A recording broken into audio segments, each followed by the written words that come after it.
rekan-rekan penyanyi semuanya. Kita lanjutkan bahasan kita minggu lalu, di mana minggu ini masih Mandala Jagat Maya. Part akar 111. Nah, ini Mas Agung sudah join. Selamat malam Mas Mahfud dan rekan-rekan semuanya, terima kasih.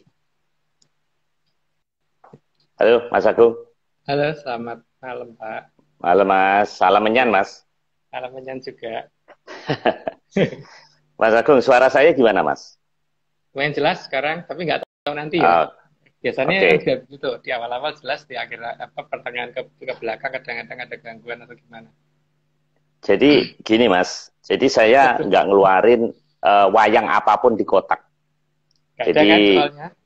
ya, karena bukannya nggak ada, karena antar wayang ini bisa komunikasi dan mengganggu sinyal. Jadi saya tes satupun saya tidak keluarin. Kalau sampai akhir nanti acara kita bagus, berarti penyebabnya ya wayang-wayang ini Mas, yang saling mengganggu kita gitu. Jadi kita fokus pada kiriman Mas Nogo yang ada 32 slide. Terima kasih. Juga Mas Iwan dan Aryo.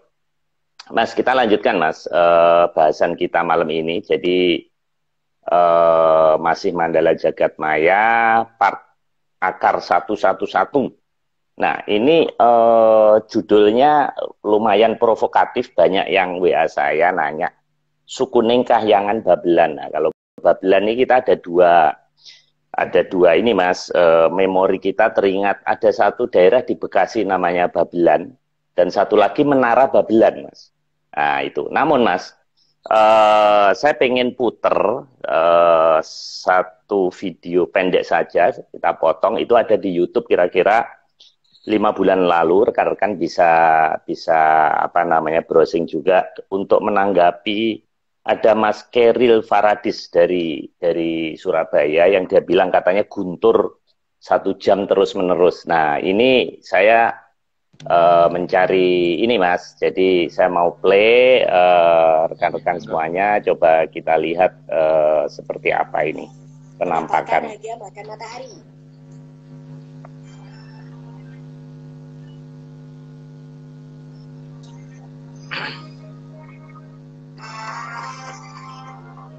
Baru-baru ini muncul momen yang aneh ketika awan berbentuk naga tampak sedang memakan matahari. Formasi awan yang tidak biasa terlihat di sebuah desa di Kabupaten Tanah Laut, Kalimantan Selatan, Indonesia pada Senin 21 September 2020. Salah seorang warga yang tinggal di desa tersebut mengatakan mereka melihat awan naga di langit sekitar matahari terbenam. Ia mengatakan momen langka ini sangat menakjubkan. Awan langka itu akhirnya berubah bentuk setelah hampir setengah jam sebelum malam. Wah, menakjubkan sekali ya guys.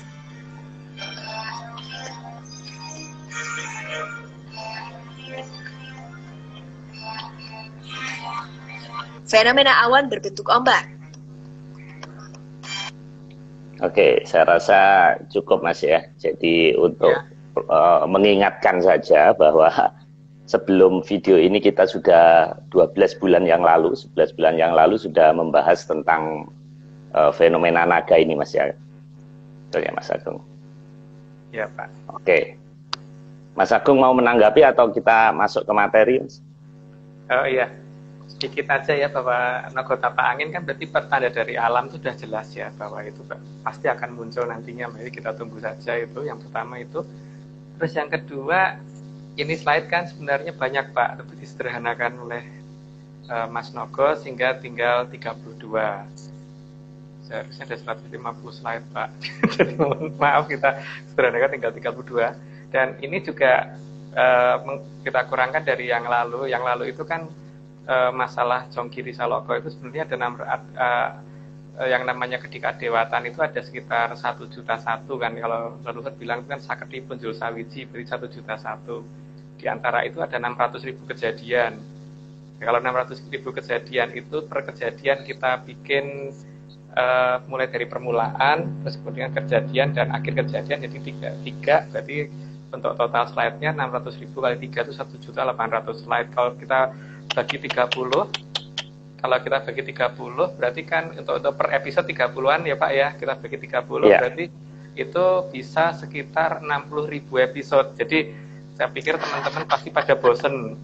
Maka kemudian sama kita rundingan dengan beberapa teman, oke, kita kurangi kejadiannya. Jadi hal-hal yang penting saja yang di minggu lalu, terus kemudian untuk yang minggu ini tuh harusnya sekitar ada 100-an slide, tapi mungkin karena mengingat masalah waktu dan juga mungkin supaya tidak pada bosan, jadi kita kurangi tinggal 32. Jadi tentu saja di sini tidak lengkap Pak ya. Jadi ini untuk di awal saya sudah ngomong dulu bahwa ini bukan cerita yang lengkap, jadi anggap aja dongeng yang lompat-lompat.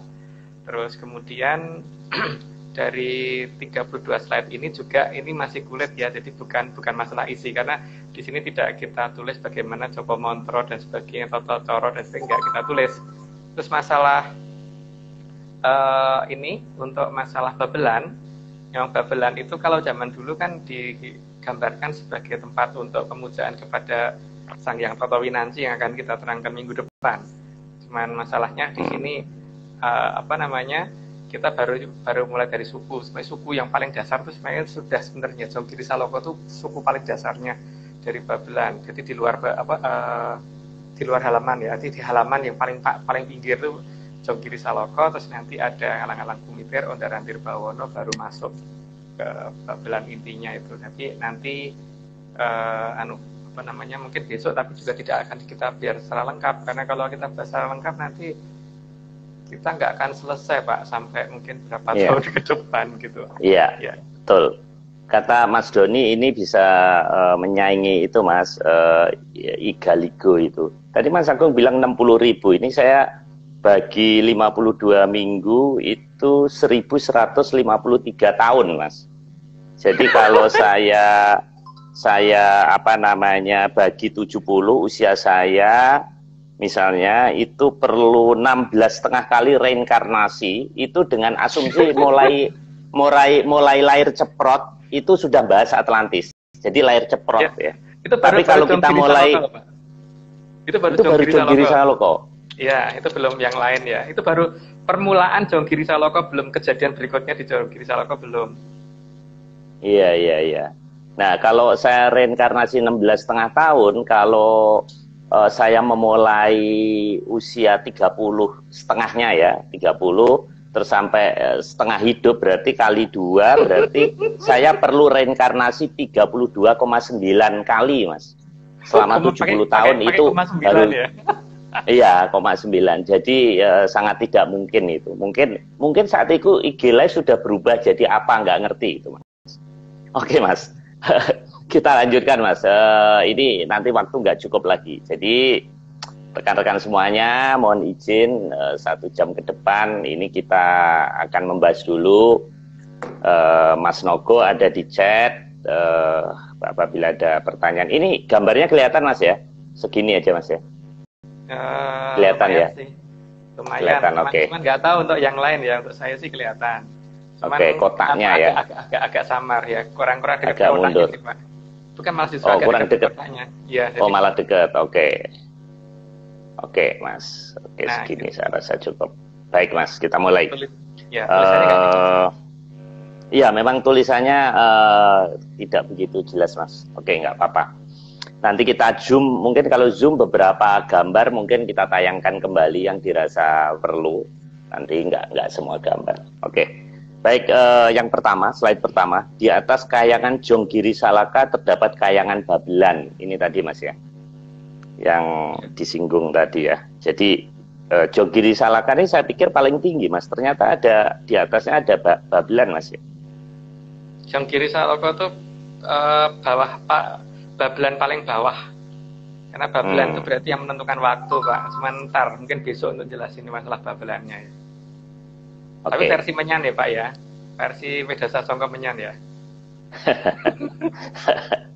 Oke Mas, versi Rebu Malam. Oke, slide kedua. Kayangan Babelan terdiri dari 3 bagian. Kaki kayangan yang merupakan halaman dari kayangan Babelan, lengkehing atau lerengnya kayangan Babelan, puncaking Kahyangan Babelan yang dinamakan Kahyangan Puncaking Pemalang. Jadi ada 3 Mas. Halaman, terus lereng, terus puncak Mas ya. Ya. Ya, Oke. jadi kalau halaman itu terdiri atas dari tadi yang paling bawah itu Jongkiri Saloko, terus kemudian masuk ke Ngalang-alang Kumiter, terus baru Ondar-Andir Bawono itu ada di halaman. Lanjut Pak. Oke.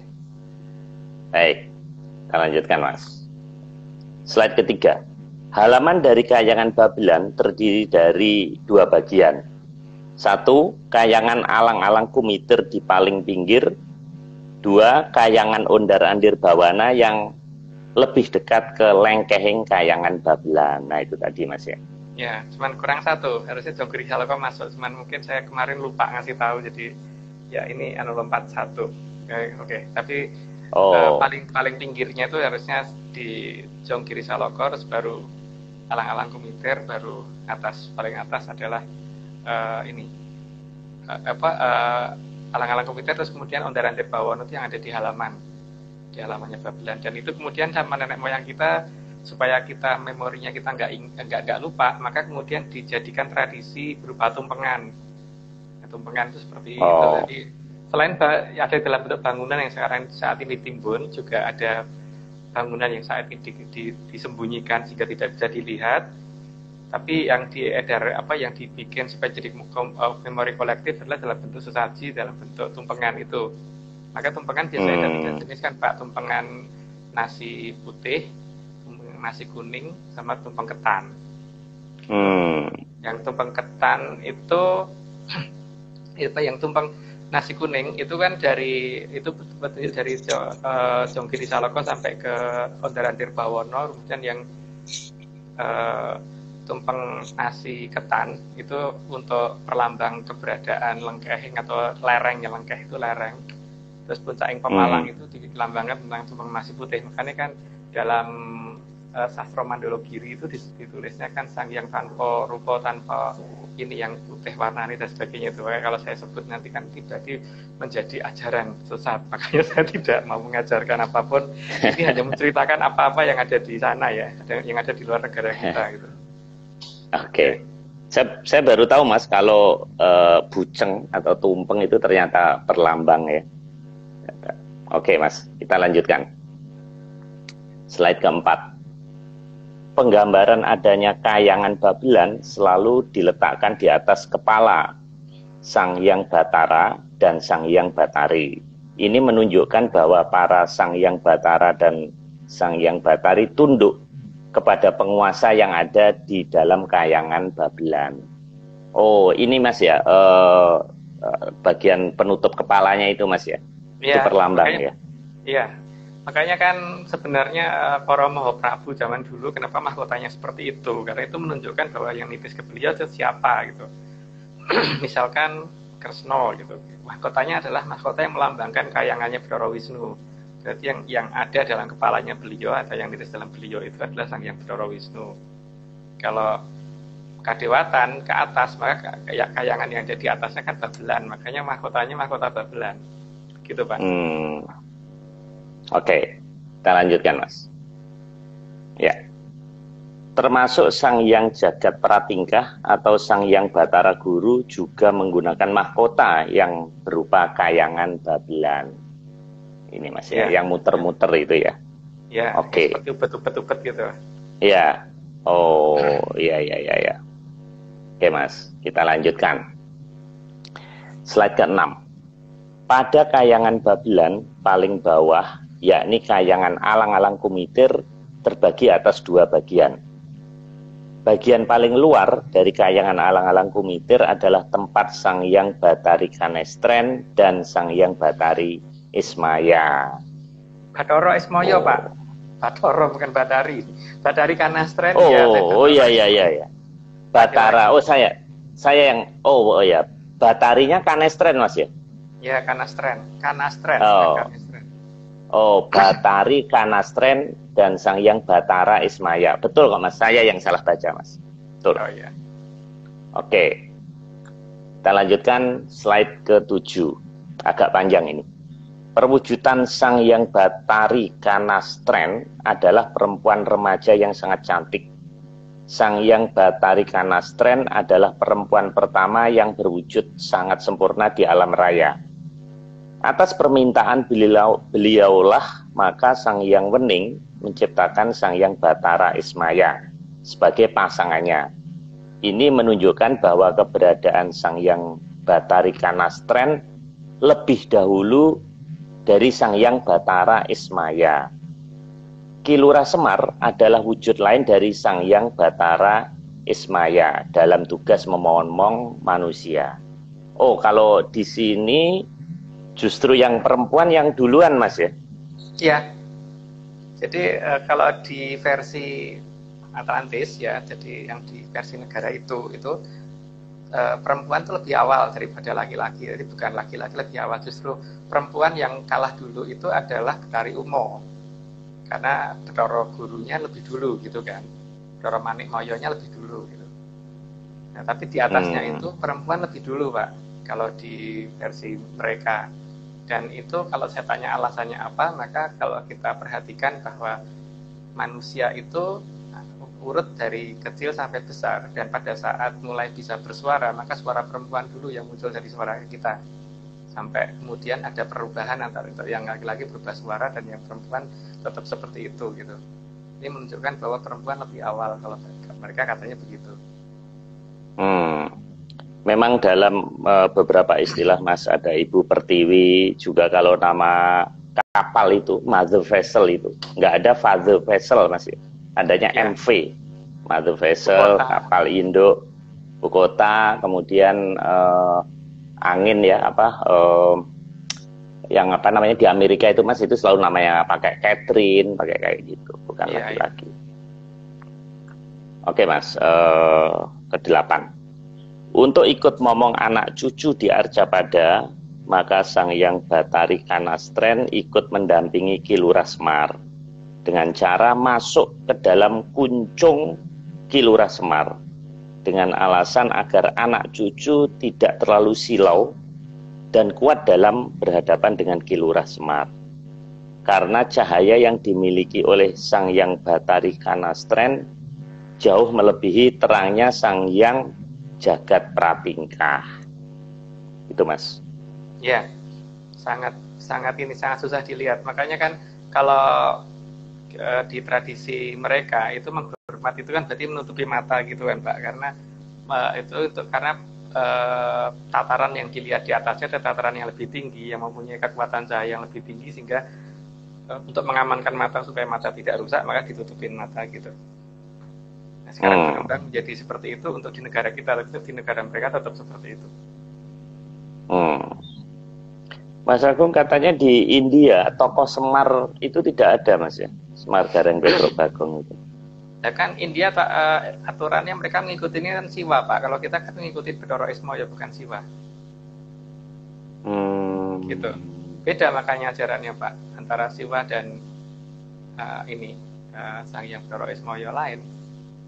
Jadi mereka seperti itu ya hak mereka. Kalau di Atlantis seperti apa, kalau di kita bagaimana, itu ya tergantung wilayahnya masing-masing. Nah, malah kalau Pak Marus bertanya ke beberapa orang, mereka malah gak, siapa sih Semar, malah gitu kan, di negara kita juga. Iya. Gitu kan. Nah, iya. Kalau ini, Mas, kalau gitu cerita wayang itu lebih lengkap di kita dong, Mas ya, dibandingkan di India, Mas. Nah, iya. Nah, kalau lihat dari susunannya di India itu juga cuman itu aja kalau saya lihat. Jadi urutan dari sebelum jagat digelar sampai jagat sudah digelar, terus kemudian kerajaan pertama sampai akhir zaman. Penjelasan itu kan tidak mereka jabarkan. Kalau di kita kan diurut dari mulai jagat gemelar, jadi mulai alam raya dibuka satu persatu. Makanya nanti kalau diungkap akan banyak nama-nama yang secara astronomi tidak ada, sampai sekarang masih belum ditemukan namanya gitu, Pak. Padanannya belum ketemu. Ya seperti kalau kita kan ngomong bahwa ada jagat bilangan, itu berarti galaksi gitu kan. Tapi ada beberapa istilah yang belum bisa saya ungkapkan di sini, itu tidak ada dalam istilah sains barat gitu loh. Dan mereka mungkin teleskop mereka belum nyampe ke tahapan itu gitu loh, Pak. Nah ini di sini bahkan itu nama-nama kalau saya cari di India nggak ada. Saya beberapa kali mengadakan kontak dengan India nggak ada nama-nama itu karena memang mereka tidak mengenal itu, Pak. Karena beda jalur. Gitu. Oke, Mas, kita lanjutkan. Slide ke-9. Selain itu, kuncung Ki Lurah Semar juga merupakan senjata yang sangat berbahaya. Apabila Ki Lurah Semar marah dan melepas serta melempar kuncungnya ke pihak lawan, karena ada kekuatan dari Sang Hyang Batari Kanastren, maka di alam raya ini tidak akan ada yang sanggup menghadapi kuncung Ki Lurah Semar. Oh, bukan kentut, Mas ya. Katanya kalau di pewayangan dulu saya kecil katanya itu kentutnya yang jadi senjatanya Semar, Mas. Ada banyak sih, Pak. Cuman yang paling berbahaya kalau udah ngembar kuncungnya itu yang paling bahaya. Kentut iya, tapi tidak sebahaya kalau itu. Kalau yang ini. Ini lebih berbahaya daripada itu, Pak. Oh. Oke. Slide ke-10. Sang Hyang Batari Kanastren merupakan palenggahan atau dampar kencana dari Sang Hyang Wenang. Karena perwujudan Sang Hyang Wenang adalah sosok bayi, maka menjadi tampak alami apabila bayi lebih sering digendong oleh ibunya. Gimana, Mas, ini penjelasannya? Ya. Jadi urutan kedewatan makin ke atas itu bukan makin gede bentuknya, Pak. Justru bentuknya makin kecil tapi powernya makin gede. Dan sistem komando di sana bukan kemudian lu kalau nggak nurut dihukum gitu, enggak. Jadi seperti Sang Hyang Wenang ya. Sang Hyang Wenang wujudnya seorang bayi yang sudah bisa merangkak. Itu yang jelas Sang Hyang Wenang ini kalau misalkan datang atau paling gampang kalau kita melihat seorang bayi yang datang, entah siapapun pasti akan rela jadi pembantunya tanpa dia minta, atau Pak. Dengan sendirinya pengen meninggikan, pengen gendong lah, pengen ini, pokoknya bikin supaya senyaman mungkin anak itu gitu loh. Jadi pengennya seperti itu. Kalau Sang Hyang Wenang kan tipenya tidak menghukum, tapi kalau nggak suka ya tinggal pergi. Seperti halnya kalau bayi kalau tidak diobeknya tinggal mati gitu aja kan. Jadi tidak kalau nggak begini kamu nanti gini, itu enggak. Di tataran Kayangan Babelan tidak seperti itu. Jadi beda dengan logika di Arcapada, Mas ya? Di Arcapada versi kita, Pak. Kalau di Arcapada Atlantis yang tetap seperti itu logikanya. Oke, Mas. Kita lanjutkan. Slide ke-11. Sehingga ada kedekatan khusus antara Sang Hyang Batari Kanastren dengan Sang Hyang Wenang. Kedekatan inilah yang membuat Sang Hyang Batari Kanastren tidak bisa ditandingi dan tidak ada tandingannya di alam raya. Oke, Mas. Ya, karena dekat dengan Sang Hyang Wenang, Pak. Jadi Sang Hyang Wenang kan pasti akan melindungi beliau. Jadi kalau beliau bertindak apapun, Sang Hyang Wenang pasti akan belain. Jadi tidak akan dibiarkan begitu saja. Sehingga karena bagaimanapun juga beliau adalah tempat duduknya Sang Hyang Wenang gitu. Tahtanya beliau itu ada di tahtanya Sang Hyang Wenang adalah Batari Kanastren. Jadi seperti Pak Marius kalau duduk ada kursinya lah. Kursinya itu kalau Sang Hyang Wenang adalah Batari Kanastren. Gitu. Oke. Kita lanjutkan, Mas.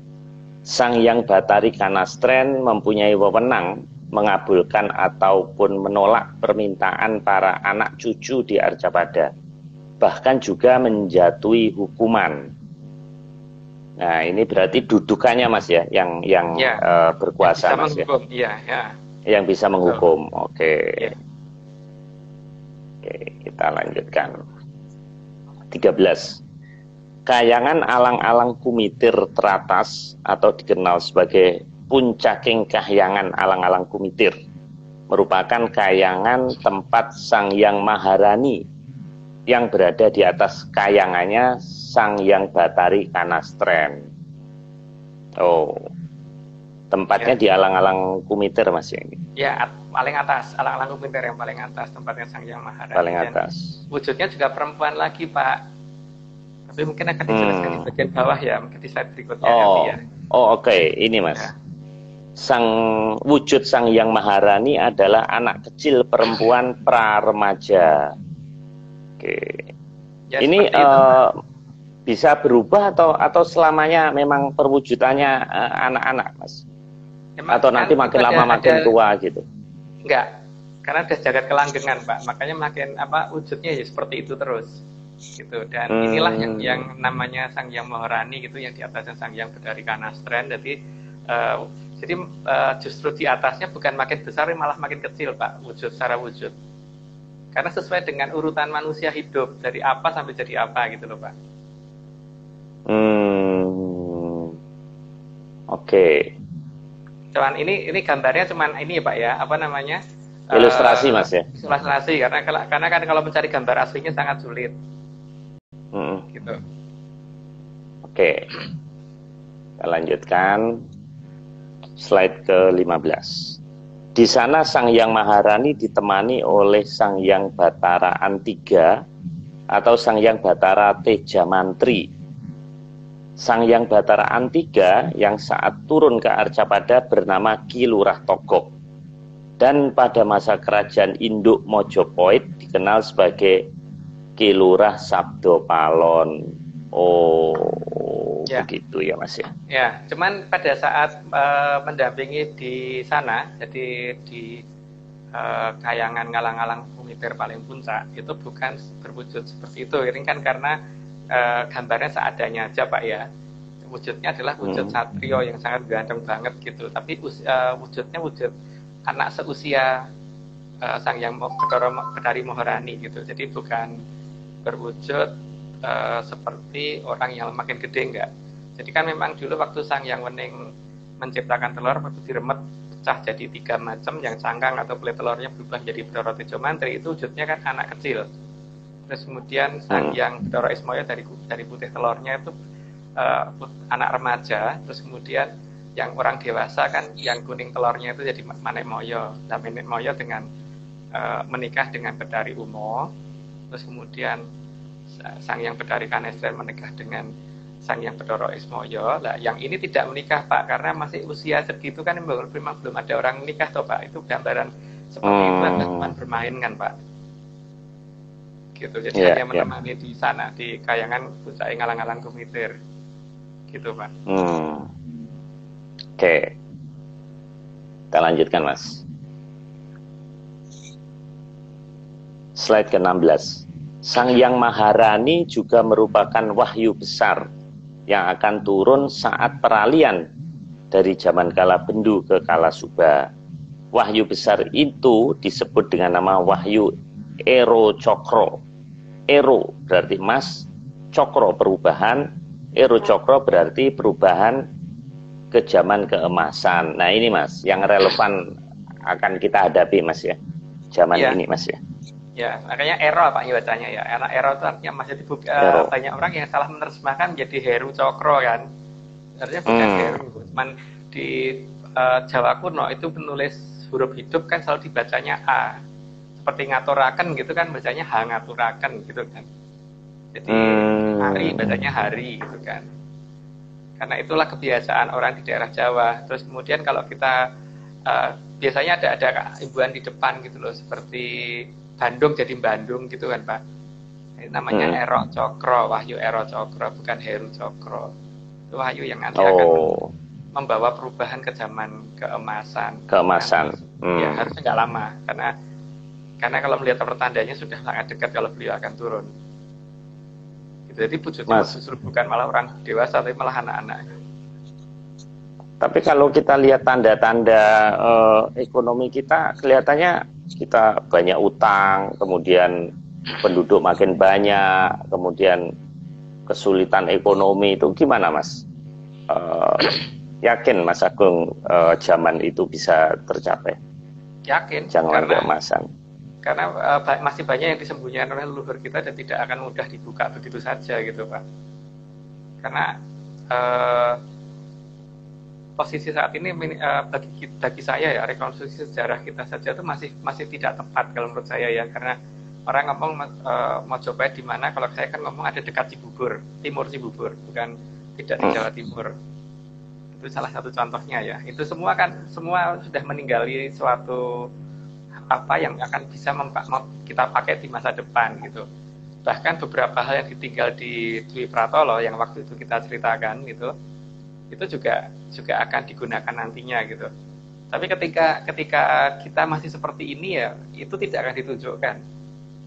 Dan itu semua sebenarnya sudah dipersiapkan, tinggal kita sudah sesuai track atau belum. Kalau belum ya biar seperti itu. Oh, gitu. Jadi tetap ada syaratnya kan Mas ya. Jadi ya, zaman itu bisa datang. Oh. Ya tapi kalau misalkan syaratnya sudah terpenuhi juga ya pasti akan ada suatu cara yang kalau saya ceritakan nanti saya dianggap meresahkan masyarakat Pak. Jadi mungkin nggak saya ceritain. Gitu aja. Oke Mas, kita lanjutkan Mas. Slide ke-17. Dalam wujud Wahyu Eru Cokro, Sang Hyang Maharani akan melindungi putra sulung Sang Hyang Batara Indra yang bernama Sang Hyang Batara Brojomusti yang akan mengadakan perubahan zaman dibantu oleh Kilurah Sabdopalon dan Kilurah Nayagenggong. Nah, ini ada tokoh Nayagenggong ini Mas. Ini perwujudan atau tokoh baru ini Mas? Nayagenggong itu Semar Pak. Jadi hanya pergantian nama aja karena di zaman itu pakai nama itu gitu kan beliau. Nah, yang Brojomusti itu putra Bathara Indra yang paling sulung yang memang tugas beliau nanti kan di peralihan zaman ini ya. Itu jadi beliau yang akan turun bersama Wahyu Cakraningrat didukung oleh itu Wahyu Ero Cokro kemudian masuk ke Satrio Piningit gitu kan. Nah, Satrio Piningit tahu siapa, mungkin Pak Marius atau gimana gitu. Wah, jangan Mas, jangan. Nanti IG live-nya nanti digantiin orang lain Mas. Jangan. Nanti yang bacain nggak ada nanti Mas. Oke Mas, kita lanjutkan slide berikutnya.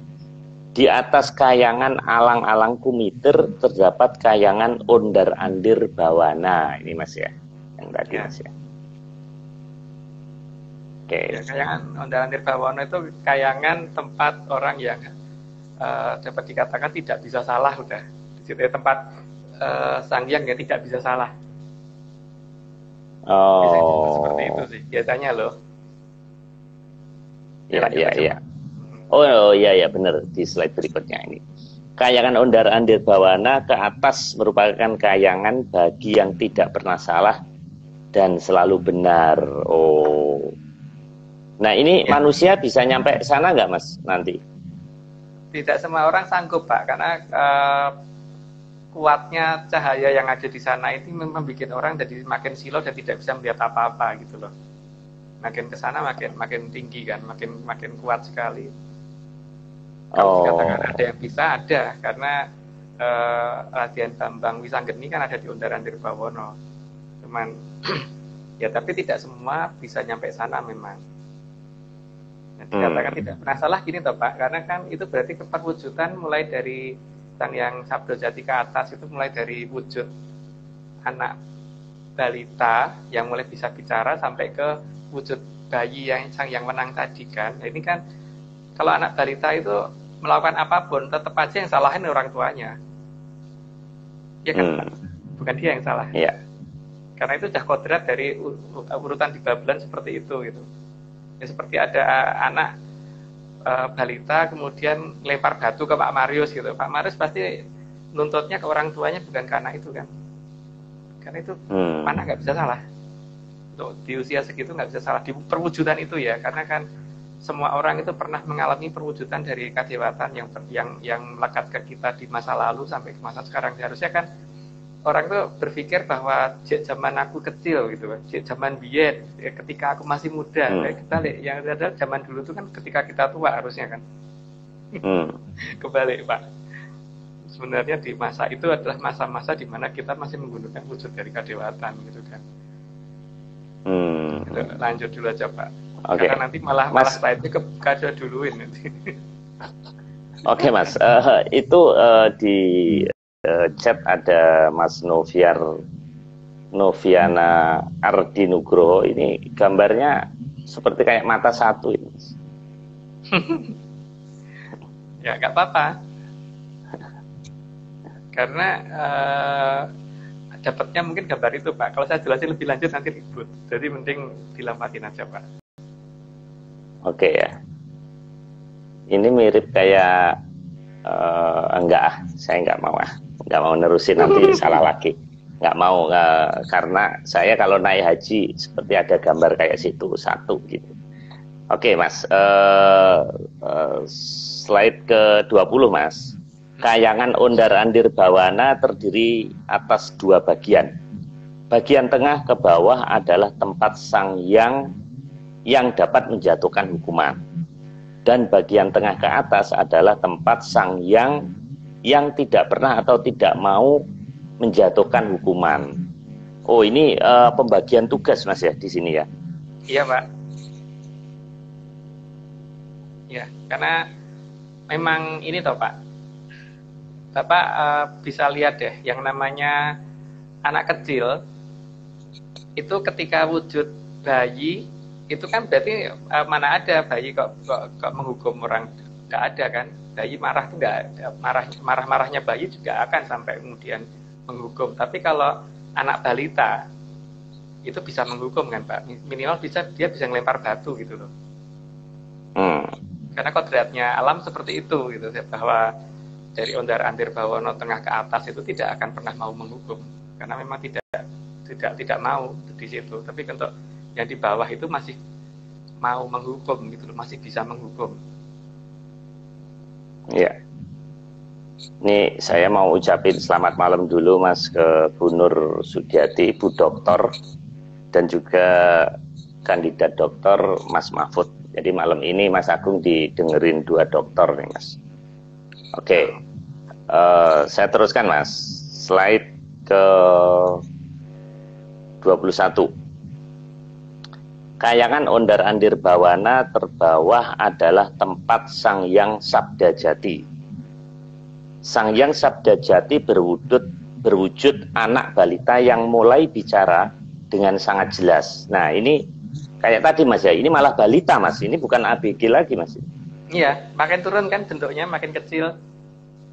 Karena sesuai dengan Wedasa Songkolnya Atlantis, itu menunjukkan bahwa asal-usul manusia itu seperti apa gitu. Jadi makin ke sana, berarti lah wujud Sang Yang yang pernah kita ini, karena wujud Sang Yang yang pernah kita gunakan di masa lalu itu sesuai dengan urutan itu gitu loh Pak. Makanya dikatakan Sang Yang Sabda Jati, karena apa? Karena pada saat itulah anak mulai bisa bicara dengan sangat jelas gitu. Oke. Tuh, makanya makin ke sana bukan makin gede, makin kecil wujudnya, tapi powernya makin gede. Kok saya ingat ada serat namanya apa ya? Ada Wirid Hidayat Jati atau apa Sunan Gunung Jati, ini nggak ada hubungannya Mas ya? Oh, sama sekali nggak ada Pak. Karena nggak ada ya ini ya? Itu tidak ada gitu. Jadi kan kita kan ditanyakan waktu itu kan ada dua yang bertanya ke kita tentang masalah kepercayaannya Atlantis seperti apa. Ini kita jelaskan. Terus ditambah waktu itu Mas Mahfud juga pernah menanyakan di waktu Zoom urutan dari mulai Hapsari ke atas seperti apa lah, ini urutannya gitu kan Pak. Cuman ya tidak detail karena kita kan memang bukan ini ya Pak ya, bukan perguruan. Oke.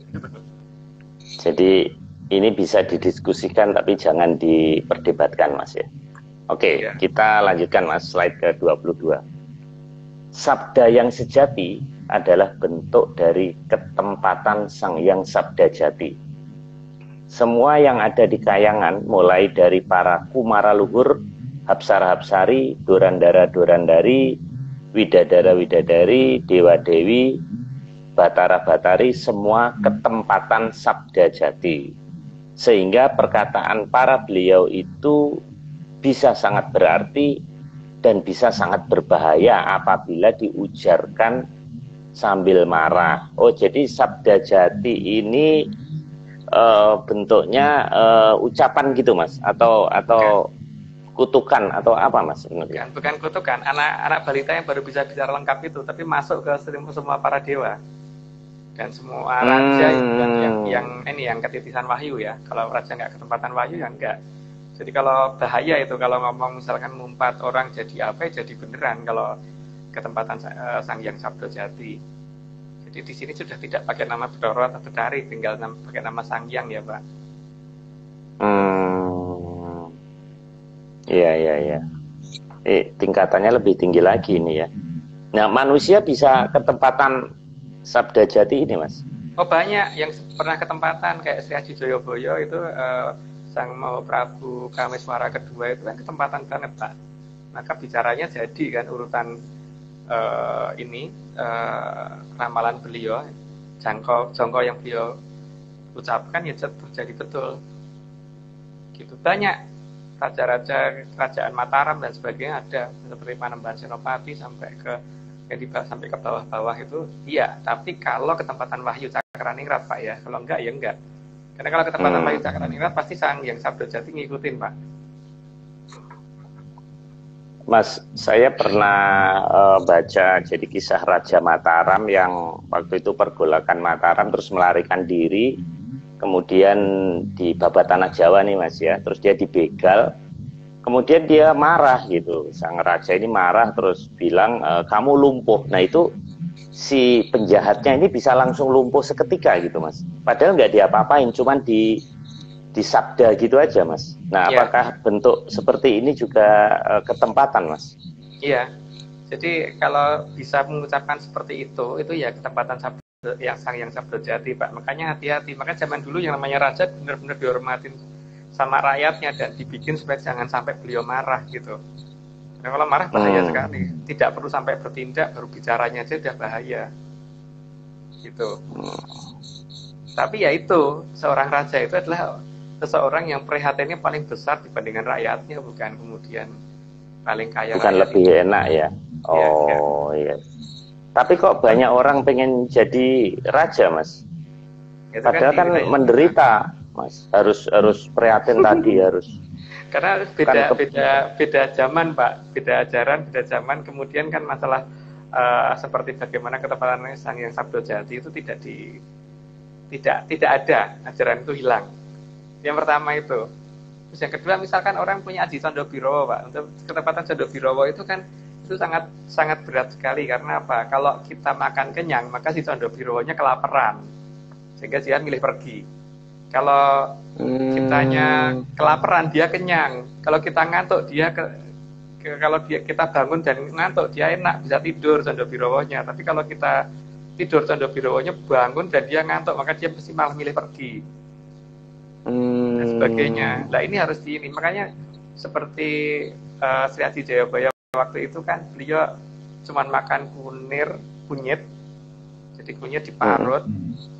Makanya kan tempat keraton beliau nggak jauh dari tempat untuk nanam kunir, maka ada daerah namanya Sikunir di dekat keraton Dahanapura yang sebenarnya, itu bukan daerah Jawa Timur ya. Terus kemudian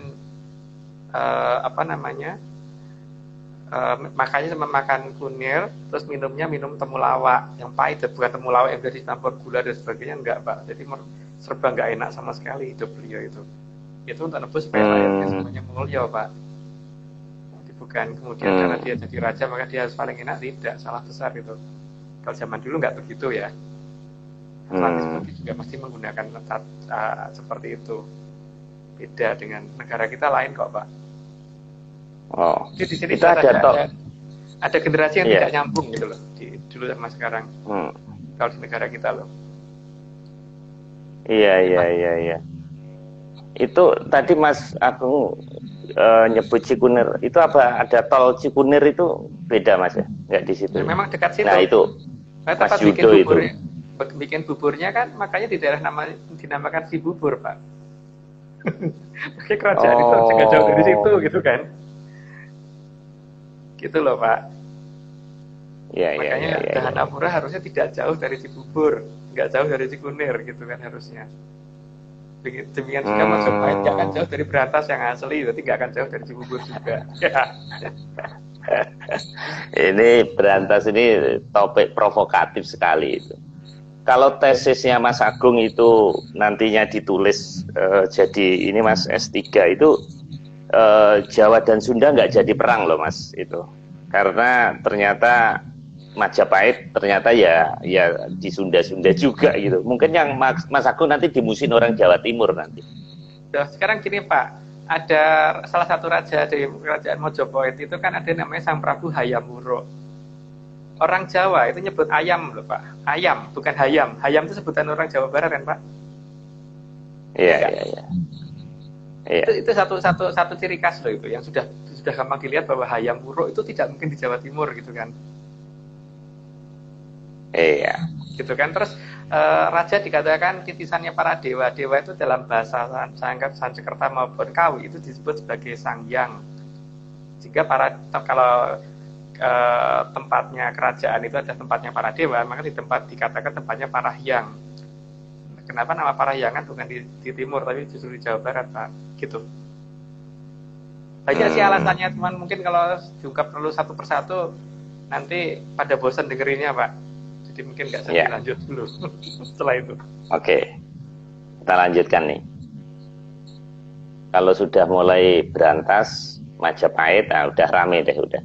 Ini udah pada WA masuk ke inbox saya. Oke Mas, kita lanjutkan Mas. Slide ke-23. Di atas Sang Hyang Sabda Jati ada Sang Hyang Sabda Wening. Wujud Sang Hyang Sabda Wening adalah anak balita perempuan yang belum jelas bicaranya. Loh, ini malah belum jelas Mas bicaranya ini Mas. Iya. Mas, kalau ngomong masih nggak teratur Pak.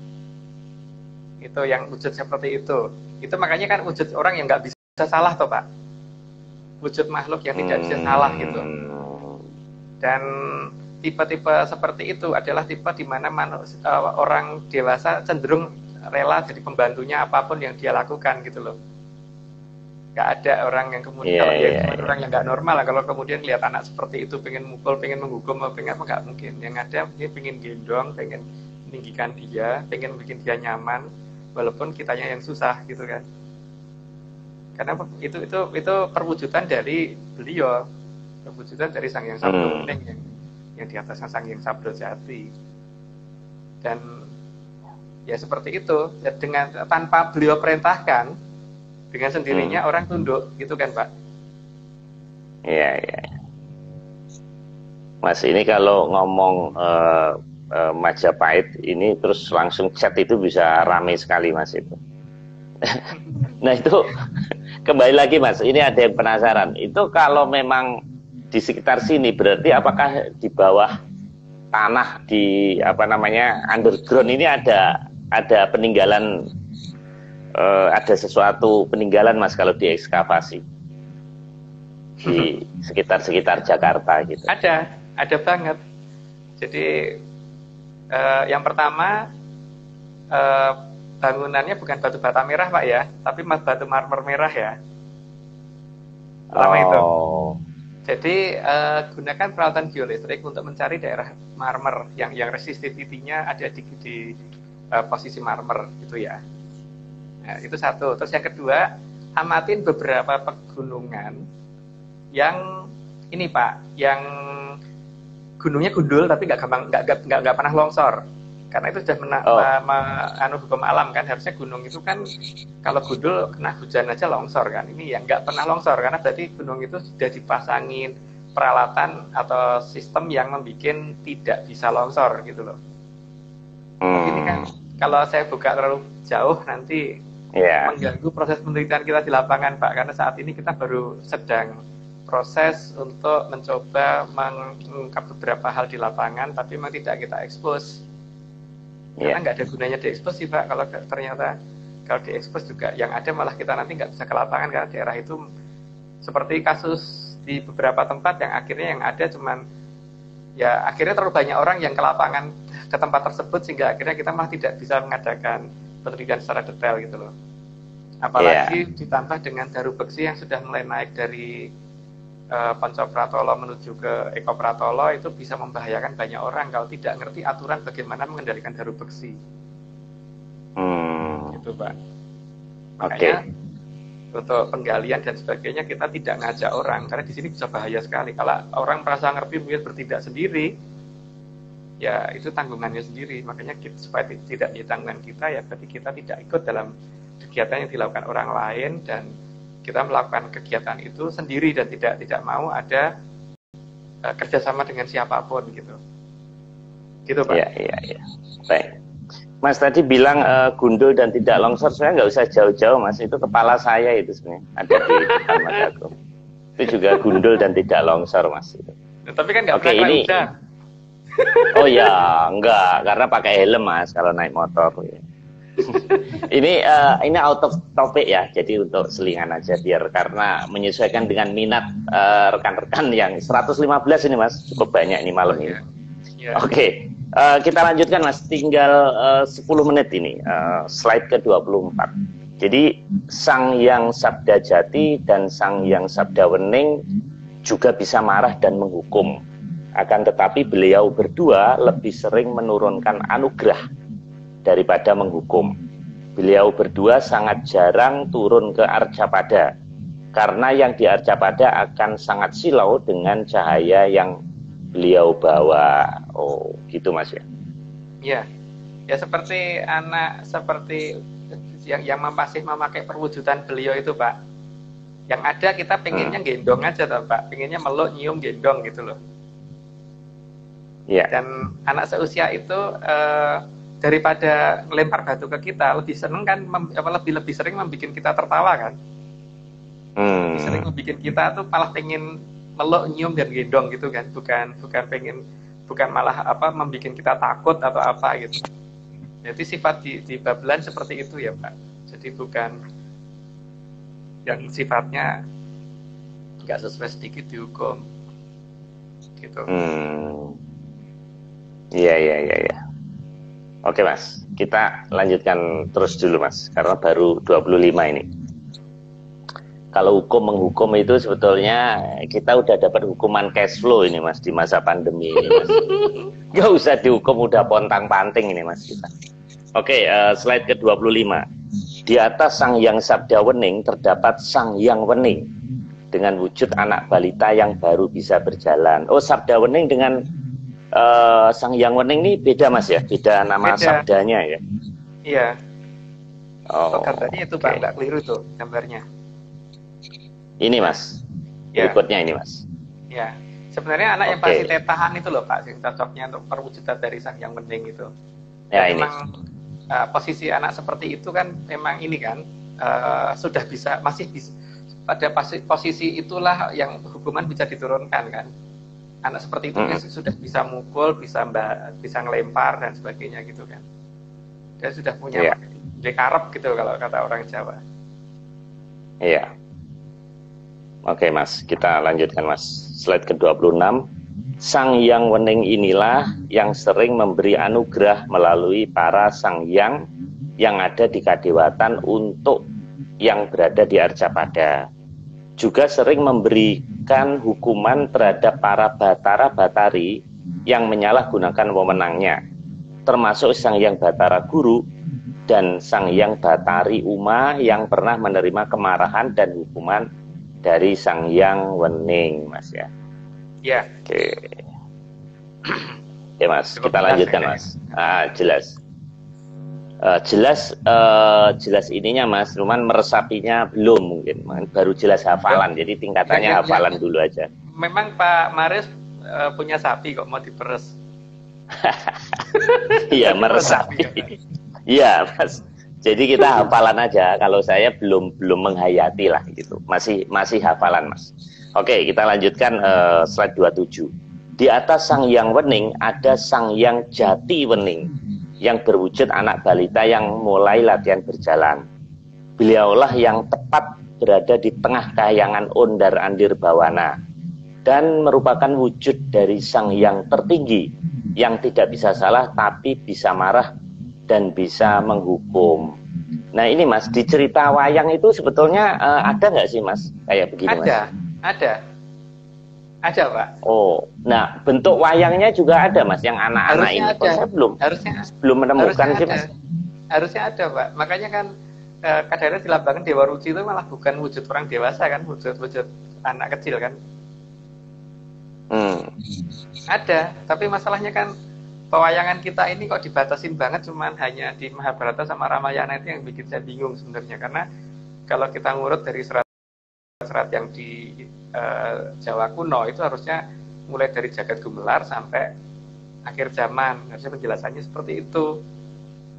Karena kan di sini sangat banyak gitu loh. Makanya ini kan saya lagi minta tolong kepada teman-teman yang di Jogja, ini salah satunya Mas Anter untuk mulai menggambarkan satu-satu, karena beliau kan ahli wayang, Pak. Pakar wayang menurut saya. Iya. Jadi memang kayaknya pelajaran ini juga harus diungkap, Mas. Karena dulu saya waktu kecil kalau wayang itu cuman Pandawa, Kurawa, Bala, kanan sama kiri, Bolokiwo, karo tengen, cuman gitu aja, Mas. Makanya perlu diungkap lebih banyak, Mas ya. Iya. Bahkan kerajaannya kerajaan Gajahhoyo atau Hastinapura sendiri itu dari zaman pertama ketika dari mulai Bambang Sakri, Bambang Sukutrem dan sebagainya kan nggak pernah dibahas toh, Pak? Nggak pernah. Nah iya, Bambang Sukutrem sampai Prabu Sentanumurti ke bawah itu nggak ada. Ngerti-ngerti cuma langsung Pandu Dewonoto, terus sampai mentok-mentoknya nanti paling cuma sampai Parikesit gitu, di bawahnya Parikesit belum nggak ada gitu kan. Gitu Pak. Kalau situsnya sih nggak jauh dari Jonggol tuh seharusnya. Iya. Menarik ini. Moga-moga Mas Agung dipanggil oleh Kemenparekraf atau Dikbud ya ini untuk memberikan penjelasan versi Menyan ini. Oke, Mas, kita lanjutkan, Mas. Kurang beberapa slide lagi. Ya, slide ke-28. Dari Sang Hyang Sabda Jati sampai ke Sang Hyang Jati Wening, matanya sangat bening dan sangat ekspresif. Dari mata para beliau akan terlihat saat sedang senang dan saat sedang marah. Dari mata para beliau yang sangat bening itulah terlihat bahwa para beliau memang tidak bisa salah. Makanya kalau kita ngomong, Mas, itu kenapa harus matanya, harus yang dilihat matanya, Mas ya. Gitu. Jadi mungkin itu mungkin diambil dari ini, Mas ya. Jadi mata itu bisa bohong atau enggak gitu ya, Mas. Iya. Tapi itu kalau dari sisi dari sisi cerita orang banyak ya. Tapi kalau dari sisinya Bathara Panyarian ya untuk mencari orang itu bohong atau tidak, kalau Nimpunonya aja dipanggil suruh cerita lengkap, itu kan udah pasti jujur, nggak akan bisa bohong beliau. Sehingga kalau kita berhadapan sama orang, sebelumnya kita panggil dulu kalau Nimpunonya untuk kita minta cerita, ya wes apapun akan diceritakan. Tapi jadi orang yang di hadapan kita mau bohong seperti apapun, ya kita udah tahu gitu kan, Pak. Cuman jangan diungkap terlalu detail. Waduh, ini ilmu. Kalau di Jawa itu kan sedalam-dalamnya lautan itu susah diduga, tapi kalau hatinya manusia gampang diketahui. Kebalik kan? Kebalik, Mas. Iya. Karena dalamnya lautan ternyata orang nggak tahu, karena masih ada dari Eko Pratolo sampai Sabto Pratolo kan, Pak. Tapi hatinya manusia bisa ditebak karena ada koloni Nimpuno yang bisa diundang. Iya. Jadi peribahasa asing ini salah, Mas. Itu adaptasi dari asing itu. Ya. Oke, Mas, kita lanjutkan, Mas. Waktu tinggal beberapa menit lagi. Slide ke-30. Sang Hyang Wenang yang membantu dan menyelamatkan Raden Bambang Wisanggeni yang saat lahir akan dibunuh para dewa atas perintah Sang Hyang Batara Guru. Raden Bambang Kenapa, Mas? Sorry. Ya. Slide 30. Sorry. Ya. Ya, enggak. Enggak, Mas. Bener, Mas. Ini 30. Saya belum ngeklik. Oh ya. Ya. Oke, Raden Bambang Wisanggeni merupakan cucu dari Sang Hyang Batara Brahma dan putra dari Raden Abimanyu dengan Sang Hyang Dewi Dersanala. Sang Hyang Dewi Dersanala adalah putri dari Sang Hyang Batara Brahma. Ini, Mas ya, tentang ini sejarah lahirnya Wisanggeni, Mas ya. Ya, oke. Bukan, berarti Wisanggeni memang mendapatkan hak untuk tinggal di Ondaran Tirbawono, Pak. Jadi ada satu-satunya manusia yang bisa sampai Ondaran Tirbawono ya beliau. Cuman masalahnya begini Pak ya, di sini kan ketika sudah mulai masuk ke pertengahan Undaran Tirbawana ke atas, ya, jadi sudah mulai masuk kayangannya Sang Hyang Wenang. Sang Hyang Wenang kan wujudnya masih wujud bayi yang baru bisa merangkak. Jadi di atas Sang Hyang Wenang sebelum masuk ke Kori Pengapit atau masuk ke Gua Garbo itu, masuk ke Babelan, itu masih ada 2 lagi di atasnya. Yang ini tidak akan kita ungkap karena nggak ada kepentingannya dengan ini ya. Karena kalau yang ini kan masih ada kepentingannya karena ada di cerita pewayangan juga sampai ke Sang Hyang Wenang gitu. Karena di atas Sang Hyang Wenang itu masih ada 16 plus 1. Dikatakan 16 plus 1 karena yang paling di atas nanti ya ada penjelasannya untuk besok yang minggu depan. Jadi kan pada dasarnya ini Mandala Jagadmaya ini masih kurang 2 kali lagi Pak. Di situ kita masuk ke Atlantis lagi. Tapi ini kan wujud Sang Hyang Wenang. Jadi kalau banyak di pewayangan yang kadang-kadang ditujukan ada orang yang berewok dan sebagainya. Tapi kalau yang kita dapat dari kerajaan sebelah yang ada di sana, yang ada di Atlantis itu menunjukkan bahwa Sang Hyang Wenang wujudnya bayi, bukan orang tua, gitu loh Pak. Dan yang namanya jadi bayi ini, itu silakan Mas. Jadi ini bayi kayak bantu ini gitu Mas. Jadi dia lebih sakti Mas. Iya. Makanya sistem komandonya Pak Maris bisa perhatikan sendiri, yang namanya bayi itu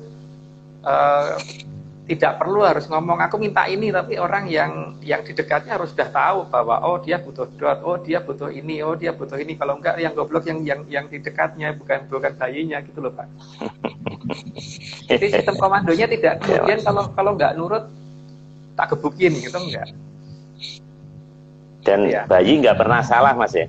Nggak akan pernah salah gitu. Oke. Ini slide terakhir Mas. Di atas Sang Hyang Wenang dan masih dalam kayangan Ondar Andirbawana masih ada 2 Sang Hyang lagi. Tapi kami hanya diizinkan menjelaskan sampai ke Sang Hyang Wenang. Di atas Sang Hyang Wenang, baik dari masih yang ada di kayangan Ondar Andirbawana sampai ke kayangan Puncak yang Pamalang masih ada 16 plus 1 lagi tataran di atas Sang Hyang Wenang. Oh, ini 16 plus 1 lagi Mas di atas ini. Yeah. Nah itu ada namanya juga Mas. Ada nama-namanya ya. Itu mungkin sebagian saya ungkap besok, sebagian sudah pernah kita tulis dalam Jagat Gumelar. Tapi memang dalam Jagat Gumelar sengaja kita tidak bikin lengkap. Karena apa? Kalau kita bikin lengkap, ini kan masalahnya nanti tidak banyak orang yang protes. Jadi ya daripada diprotes orang, mending kita tulis, beberapa kita lompatin. Seperti sebelum Sang Hyang Wening itu dari mulai Sang Hyang Sabdo Jati sampai ke Sang Hyang Jati Wening itu kita sengaja lompatin. Jadi hanya kita tulis Sang Hyang Weningnya saja. Jadi terus Sang Hyang Maharani dulu sebenarnya kita tidak mau tulis karena itu menunjukkan akan Wahyu Ero Cokro kan. Tapi karena diizinkan waktu itu kemudian kita revisi, kita tambahin ke Sang Hyang Maharani. Tapi di sini memang tidak kita tulis lengkap di antara Sang Hyang Maharani ke Sang Hyang Wening. Nah, di Sang Hyang Wening ke Sang Hyang Wenang itu ada beberapa yang sengaja kita lompati. Terus nanti dari di atas Sang Hyang Wenang sampai ke Sang Hyang Ogro Pesti yang tertinggi itu ada beberapa yang masih kita lompatin lagi. Maka kalau diurut kan masih cuma ada 13, padahal ada 16 plus 1 itu 17 kan Pak. Tapi kita nggak boleh ngomong 17 itu loh Pak. Misalnya disuruhnya ngomongnya 16 plus 1 gitu. Oh, waduh, ini ilmunya tinggi sekali. Oke Mas, ini slide paling keren dari seluruh slide.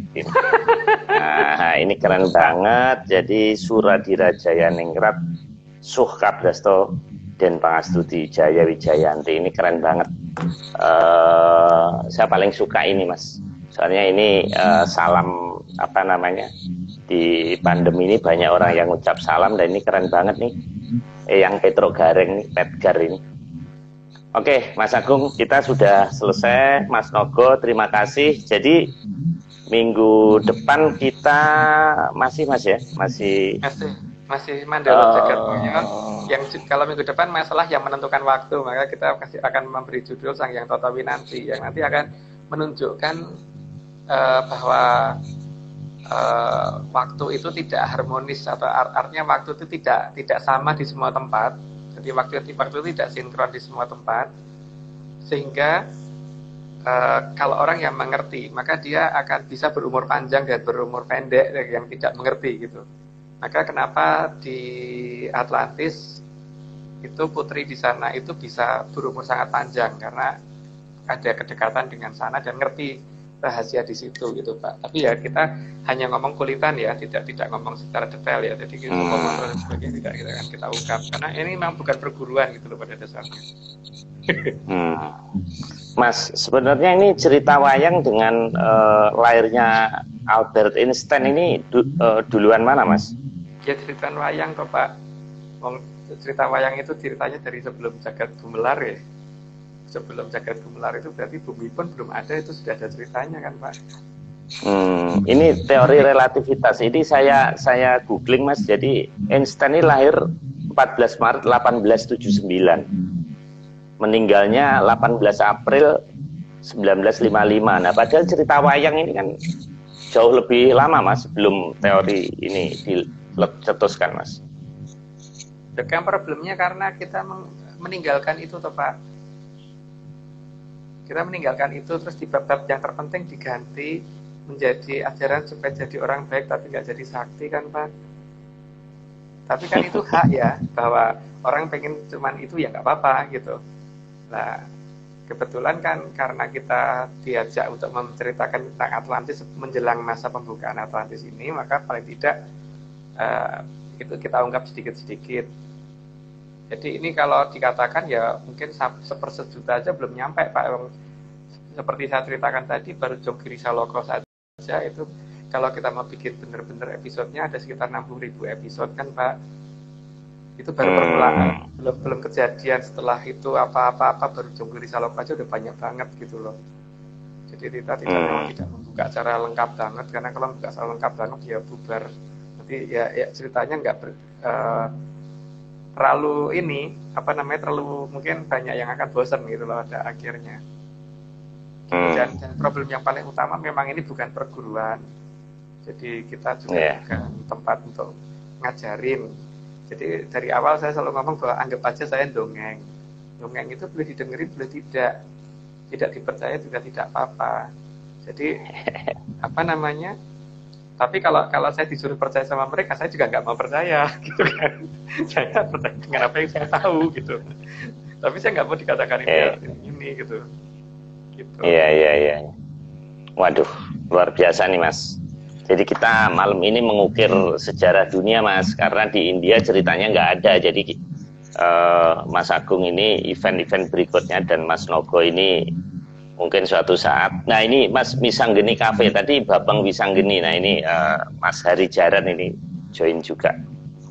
Oke, Bu Nur Sudiati terima kasih. Mas Doni, Museum Wayang Kekayon, matur suwun, Mas Mahfud, dan rekan-rekan lain dari Sabang sampai Merauke. Terima kasih atas atensinya. Bagi yang ketinggalan silahkan, ada di YouTube dan di IG Live.